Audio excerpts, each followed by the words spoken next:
সাম্প্রতিক অতীতে আগরতলার অন্যতম হাই প্রোফাইল এলাকা হিসেবে পরিচিত কুঞ্জবন কোয়ার্টার কমপ্লেক্স এলাকা থেকে এক কোয়ার্টার আবাসিকের ঘর থেকে বেশ কিছু মূল্যবান সামগ্রী চুরি যায়। স্বাভাবিকভাবেই এই চুরির পরিপ্রেক্ষিতে এনসিসি থানায় লিখিত অভিযোগ দায়ের করা হয়। এই অভিযোগের পরিপ্রেক্ষিতে পুলিশ সুনির্দিষ্ট ধারায় মামলা গ্রহণ করে তদন্তক্রমে চুরি যাওয়া বেশ কিছু সামগ্রী সহ তিনজনকে চোরকে আটক করতে সক্ষম হয়। গোটা বিষয় নিয়ে সংবাদ মাধ্যমের প্রতিনিধিদের সামনে অভিমত তুলে ধরতে গিয়ে এনসিসি থানার পক্ষে ওসি প্রজিত মালাকার দাবি করেন, ধৃতদের রিমান্ডে এনে জিজ্ঞাসাবাদ করে ঘটনার পেছনে যা আছে তার সামনে আনার চেষ্টা করা হবে। আরও জানা যায়, এই চুরি সংঘটিত হয়েছিল শ্যামলী বাজার এলাকার আকাশ রবি দাসের নেতৃত্বে।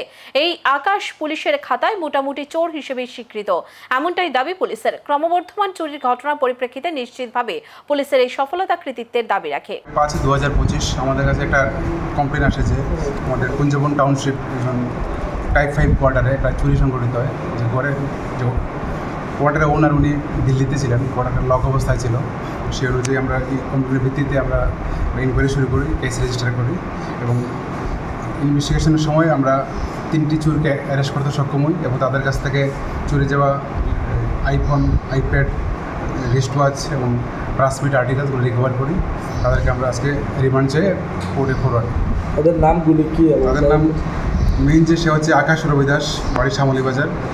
আরেকজন দীপঙ্কর বণিক, বাড়ি বণিককুচিমণি। আরেকজন সুদীপ চক্রবর্তী, বাড়ি বণিককুচিমণি। সবগুলি কি একবারে থেকে চুরি হয়েছে? একটা কোয়ার্টার থেকে চুরি হয়েছে। মালগুলি কোনখান থেকে?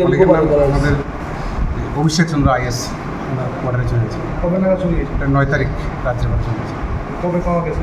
আজকে সকালবেলায় রিকভারি হয়েছে। যে চুরগুলি ধরা হয়েছে তারা কি আগরতলারই ডাকছিল? নাই, বললাম আকাশ রবি দাস, শ্যামলী বাজার। তাদের বিরুদ্ধে আগে কোনো মামলা আছে? আকাশ রবি দাস সে মোটামুটি হ্যাবিচুয়াল চুরি করে।